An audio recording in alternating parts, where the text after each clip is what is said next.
Yeah, maybe, and this is the advice that I would say. Of course, you have to look really carefully at your finances before you make these decisions. What I did was categorize how I was spending money and ask myself whether I was getting enough bang for the buck. I figured out how many hours I worked for every dollar, so I could translate it into dollars. This comes from that book. And I could say, okay, was it worth it that I would have spent so many hours for this, working for this? And so I had a sort of a gut reaction to where enoughness was for me.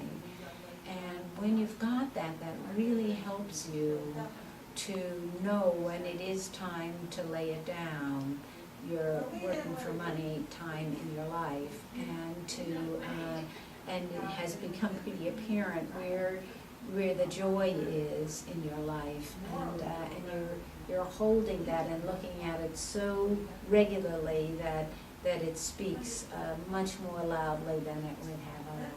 So I encourage people to notice where the joy is coming in their lives and be sure that they're spending their life and their money in a way that makes sense. My name is Penny Anuba, and I'm 68 now. I actually stopped working for money when I was in my late 40s, before I was 50 years old.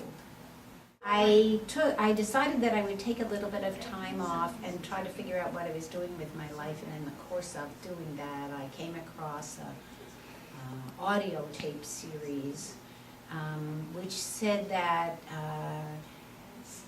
you could change your whole life, that you wouldn't have to retire to Florida and play golf, that retirement could be something new. And it had never occurred to me that retirement could be something different from that, and I knew I wasn't interested in either Florida or golf, let alone bridge. So this was new to me. So they had a plan about how you watched your money and thought about how much joy you were getting from the different things you were buying, and kept track of the numbers and figured out how you could live so cheaply that you'd be able to retire early. It was all about using your life energy and your time on this planet in a way that you felt reflected your values.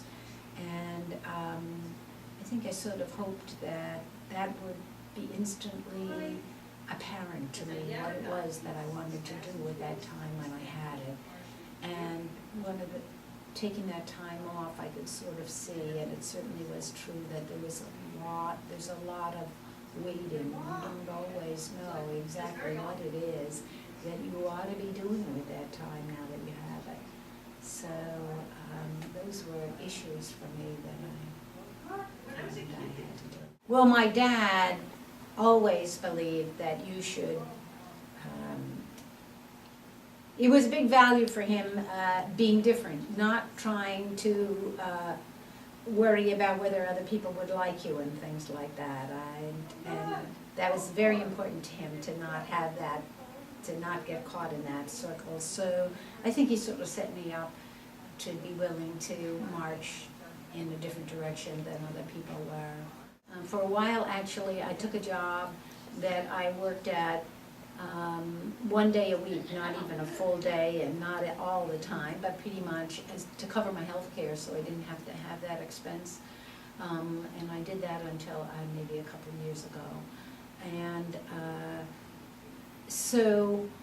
and I did more volunteer work until about the last year. My life has changed a little this last year.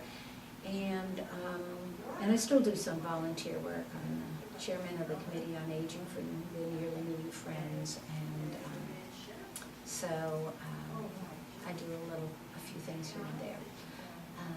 But in the last year, I became, for reasons which I cannot explain to you, totally smitten by the idea that I would play the accordion. And I have had the most joyful year just learning how to play the accordion. And it's something that, of course, could never have happened if I were worrying about having a job